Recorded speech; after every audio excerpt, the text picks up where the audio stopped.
सखी दिन वहाँ बीतल अबले धोखन से मजा मारेला सैया परोसन से। सखी दिन वहाँ बीतल अबले धोखन से कैसे मनाई कैसी बताई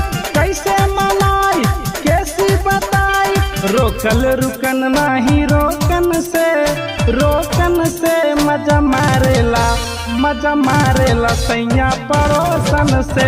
सखी दिन वहाँ बीतल अबले धोखन से मजा मारेला सैया परोसन से।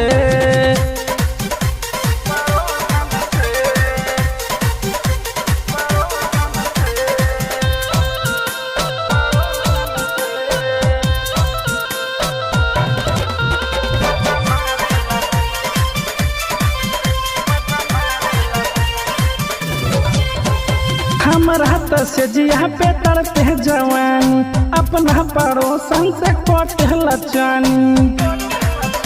आई हो सखी हमर हाथ से जिया पे तड़पे जवानी अपना पड़ोसन से कटल चानी। ओकरा से जाके मिले चोरी ताके ना एको बेरी हमरा ओरी नहीं रतिया लड़े हमरा जोबन से मजा मारेला सैया पड़ोसन से। सखी दिन वहाँ बीतल अबले धोखन से मजा मारेला सैया पड़ोसन से।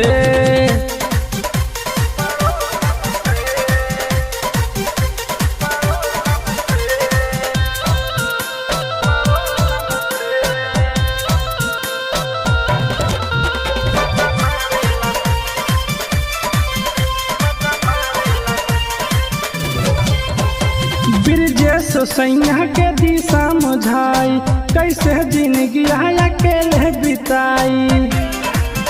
आई हो माई ब्रिजेश सैया के दिशा मुझाई कैसे जिंदगी अकेले बिताई।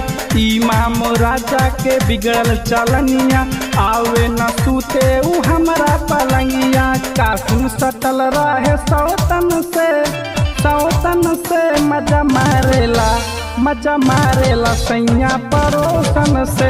सखी दिन वहाँ बीतल अबले धोखन से मजा मारेला सैया परोसन